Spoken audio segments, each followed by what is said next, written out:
Hello मेरे दोस्तों, I hope कि आप सभी लोग फिट होंगे। तो दोस्तों, आज हम एक और टॉपिक कवर करेंगे। अभी कोई टॉपिक हमारा ओम्स लॉ है और उस पर हम करने वाले हैं न्यूमेरिकल्स, जो कि एग्ज़ाम में बहुत बार पूछे जाते हैं। तो आज हम करने वाले हैं न्यूमेरिकल। तो पहला न्यूमेरिकल आप देख सकते हैं मेरे स्क्रीन पे। ये पहला न्यूमेरिकल है और ये है क्लास टेंथ और हमारा टॉपिक जिस टॉपिक के ऊपर है ये है ओम्स लॉ। ठीक है, तो आइए शुरू करते हैं इस न्यूमेरिकल को, इसका solution.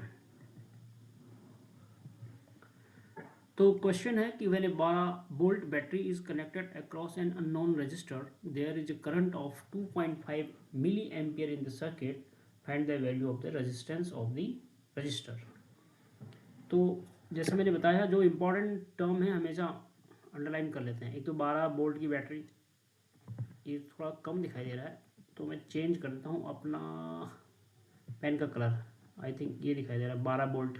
Okay, is connected across an unknown resistor, there is a current of 2.5 ampere, 2.5 milliampere का करंट फ्लो हो रहा है और हमें रेजिस्टेंस फाइंड आउट करना है।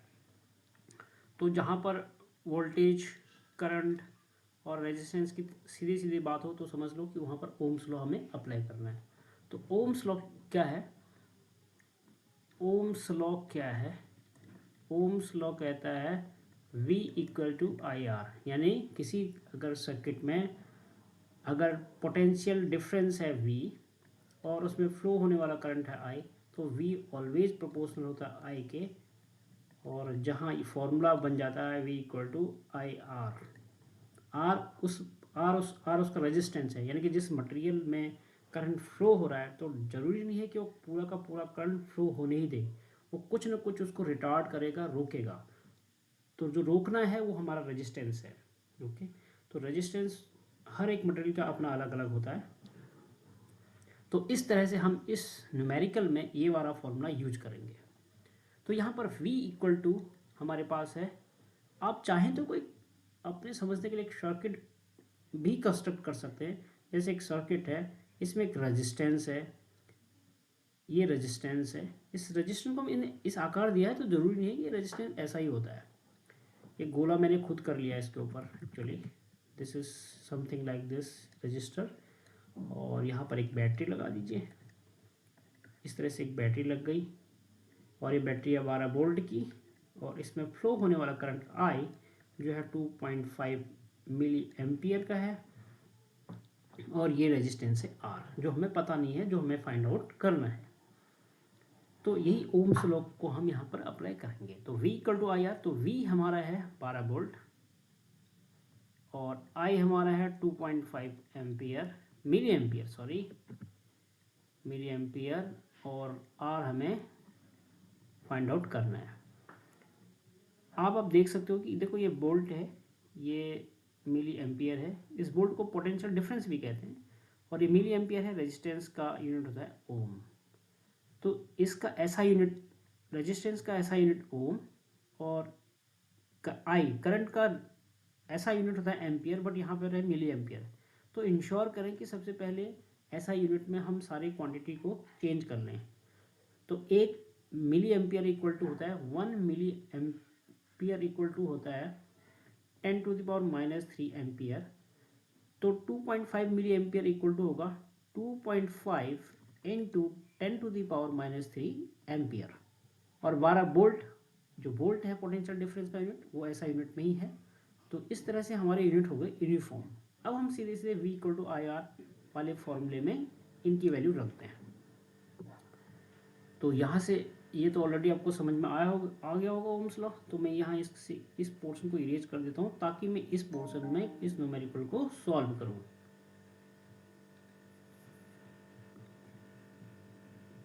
तो हमें इसमें निकालना है resistance V equal to I R में। तो इस फॉर्मूले से आप देखोगे R equals to V by I.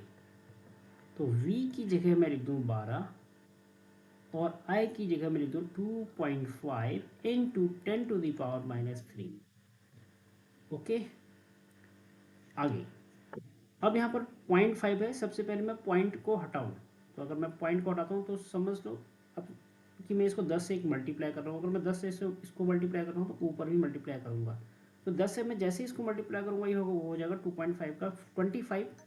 तो कुछ समथिंग ऐसा 12 इंटू 10 अपॉन 25 इंटू 10⁻³ ओके। तो इस तरह से ये हो जाएगा। आगे हम इसको कैंसिल भी कर सकते हैं। कैसे? तो यहाँ से हम कर दें 12 इंटू 10 इंटू 10⁻³ को मैं ऊपर ले जाऊँगा तो ये हो जाएगा +3 और यहाँ बचेगा 25। फिर से 12 इंटू, क्यों ना मैं इसको तोड़ दूँ 10⁻³ 10⁻³ का मतलब होता है एक के पीछे 3 जीरो। तो एक के पीछे 3 जीरो यानी कि 1000। तो 1000 को मैं 100 इंटू 10 भी लिख सकता हूँ, क्योंकि मैं 10 से अगर 100 को मल्टीप्लाई करूँ तो 1000 आएगा। तो मैं इस तरह से अगर इस 10⁻³ को ऐसे तोड़ूँ 100 इंटू 10, तो मेरे पास कुछ ऐसा आ जाएगा 10 इंटू 100 इंटू 100 इंटू 10। मैं इसको बहुत ही सिंप्लीफाई करने वाला हूँ, इसलिए मैं ये सब डिटेल में लिख रहा हूँ ताकि कैलकुलेशन आपका बहुत आसान रहे। तो 25 4 जा 100 ओके एंड 12 अब सभी मल्टीप्लाइड है। 12 4 10 ये 10 12 10 4 एंड 10। तो 12 4 जा 48 और 1 0 2 0 पीछे 2 0 तो ये रख दो। तो इतना क्या आया इसका रेजिस्टेंस का। मैंने बताया कि ऐसा यूनिट था ओम, इसका सिंबल होता है कुछ इस तरह का। तो इतना ओम, या हम इसको साइंटिफिक नोटेशन में लिखें तो हम क्या करेंगे 4.8 इंटू 10⁻³ ओम भी लिख सकते हैं। कैसे? 4800 है, इसको हम अगर 1000 से डिवाइड करें तो समझ लो पॉइंट यहाँ था। अगर मैं डिवाइड करूँ तो पॉइंट आ गया इधर, क्योंकि मैंने 1000 से डिवाइड किया तो मैं 1000 से मल्टीप्लाई भी करूँगा। 1000 का मतलब 10⁻³। तो इससे मैंने इसको समझो डिवाइड कर दिया है तो आंसर आया 4.8 और रहा मेरा इंटू 10⁻³। तो वही ये आपका आंसर है ओके। तो ये मेरा रफ वर्क है। तो इस तरह से इसका आंसर है 4.8 इंटू 10⁻³ ओम, इसका आंसर है। तो पहला हमारा क्वेश्चन हो गया कंप्लीट। और next, how many 176 resistors in parallel are required to carry 5 ampere on a 220 volt line? तो इसको भी हम, इसका सॉल्यूशन क्या होगा? हाउ मेनी 76 रजिस्टर, यानी कि कितने से 176 ओम वाले रजिस्टर हमें चाहिए और जो पैरेलली लगे हैं are required to carry 5 ampere on a 220 volt line, यानी कि एक 220 वोल्ट की लाइन है और 176 ओम के कुछ रजिस्टर लगे हैं और उनको ले जाना है 5 एम्पियर का करंट। तो अगर मैं इसको एक फिगर्स के थ्रू से देखूं तो पहले मैं एक रजिस्टर बना दिया इस तरह का, एक रजिस्टर और, अब पता नहीं कितने ऐसे रजिस्टर हैं, 3 रजिस्टर एंड सो ऑन, ऐसे रजिस्टर लगे हुए हैं पैरेलल, ये लिखा हुआ है। और ये कनेक्टेड है एक बैटरी से। उस बैटरी का जो पोटेंशियल डिफरेंस है वो है 220 वोल्ट, यहाँ पर लिखा 220 वोल्ट, 220 वोल्ट। यहाँ से मैं थोड़ा सा इसको इरेज कर देता हूँ, ठीक है। और 220 वोल्ट इस तरह से वो सर्किट बना और ये फ्लो कर रहा है एक करंट आई, जिसकी वैल्यू है, इस करंट की वैल्यू है 5 एम्पियर। तो ये हो गया वोल्ट 220 वोल्ट, ये हो गया करंट आई, और ये पूरा एक रजिस्टर्स हैं, यानी कि रेजिस्टेंस सिस्टम है। तो यानी कि ये पूरा हो गया आर। इस तरह से आप देखा जाए नॉर्मली आर आई वी है, तो हम अगेन ओम्स लॉ का यूज करने वाले हैं, ठीक है। लेकिन उस ओम्स लॉ को यूज करने से पहले हमें पता है ओम्स लॉ क्या होता है, V = IR होता है, और V वोल्ट है जहाँ I करंट है और R रेजिस्टेंस है उस सर्किट का, उस सर्टेन सर्किट का। अब यहाँ पर देखो R हमने पढ़ा है कि जो रजिस्टर्स होते हैं उनको पैरेलली या फिर सीरीज में लगाया जा सकता है। तो यहाँ पर क्या है, ये पैरेलल है। ये रेजिस्टेंस है R1, मान लो ये R2, R3, R4 dot dot RN, ऐसे पता नहीं कितने रजिस्टर्स लगे हैं। तो हम सपोज करते हैं कि एन देयर आर, कुछ ऐसा लिख दे, देयर आर n रजिस्टर्स, और वो because they are parallelly arranged, तो जब पैरेलली अरेंज होते हैं तो उनका टोटल रिजल्टेंट जो रेजिस्टेंस होता है वो होता है आर, यानी कि आर टोटल हो गया।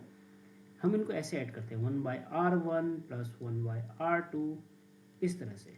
अब हमें नहीं पता ये n है, n रजिस्टर्स हैं ये, ठीक है, Rn इस तरह से है। लेकिन यहाँ पर R1 R2 R3 सभी का रेजिस्टेंस की जो वैल्यू है वो सेम है 176 ओम। जब मैं इनकी जगह 1/76 76 76 लिखूँगा तो 1/76 जैसे मैंने लिखा 1/1/76 1/1/76 इस तरह से डॉट डॉट n टाइम्स 176 तक। तो 176 तो आ गया कॉमन 176, और रहा पीछे n, n मतलब 111 ऐड करूँगा तो एंड टाइम्स हमारा है, तो 1/176 इंटू n 1/r, राइट। तो यहाँ से अगर हम r निकालें, यानी कि देखो हमारा कुछ इस तरह से हो गया 1/r इक्वल्स n/1/76। तो यहाँ से हम r कह सकते हैं, r कितना होगा फिर इसका opposite 1/r equal to n/176, तो r equal to 176/n, right. तो r हमारा ये आ गया, यानी कि इस r को हम इस यहाँ पर रखने वाले हैं, ओके। तो आइए, तो v की जगह हम रख दें 220 वोल्ट। अब मैं यहाँ पर रखने वाला हूँ, थोड़ा सा मैं इसका कलर चेंज कर लेता हूँ और येलो कर लेता हूँ। तो अब मैं इस फॉर्मूले में रखने वाला हूँ वैल्यूज़, क्योंकि v हमें पता है ये, और I हमें पता है ये, और रेजिस्टेंस हमें पता है ये। जब मैं ये सारे वैल्यूज़ रख लूँगा तो मेरा आने वाला है n, बिकॉज हमें वो पूछ रहा है हाउ मेनी, मतलब कितने रजिस्टर इसमें हम लगाए होंगे। तो ये मैंने R1 R2 R3 R4 लिखा है, ऐसे ही पता नहीं और भी रजिस्टर लगे होंगे, ये जस्ट एग्जांपल के लिए है। यहाँ पर इस तरह से ये सीरीज़ बनती हुई आगे बढ़ी हुई है। तो हमें n की वैल्यू निकालनी है, n मतलब नंबर ऑफ रजिस्टर्स। तो v equal to 220 volt equals I की जगह 5 एम्पियर। यहाँ पर देखो यूनिट कन्वर्जन की आवश्यकता नहीं है। किसी यूनिट को अगर हम, मतलब जैसे पहले क्वेश्चन में हमने यूनिट को कन्वर्ट किया था, बिकॉज हमने पाया था कि वो ऐसा यूनिट में नहीं है, जैसे वहाँ मिली एम्पियर लिखा था, यहाँ पर सीधे सीधे 5 एम्पियर लिखा है। तो यहाँ पर ये आवश्यकता नहीं है कि हम 5 को चेंज करें, यहाँ पर सभी ऐसा यूनिट के अंदर है, तो हम इनको इनके यूनिट्स को एज इट इज़ रहने देंगे। तो 220 equal to 5 into resistance 176/n। तो इस तरह से अगर हम क्रॉस मल्टीप्लाई करें तो n equal to 1 equal to हम लिख सकते हैं 5 इंटू 176/220 वोल्ट, ओके। तो यहाँ से हम इनको कैंसिल करें, तो कैंसिल करने के बाद 5 से इसको कैंसिल करें तो आ जाएगा 5 4 जा 20, 5 4 जा 20, और 176/44 11 से कैंसिल हो जाएंगे। 4 11 4 जा 44, 11 1 जा 11, 56 11 6 जा 66, 4 4 जा 16 4।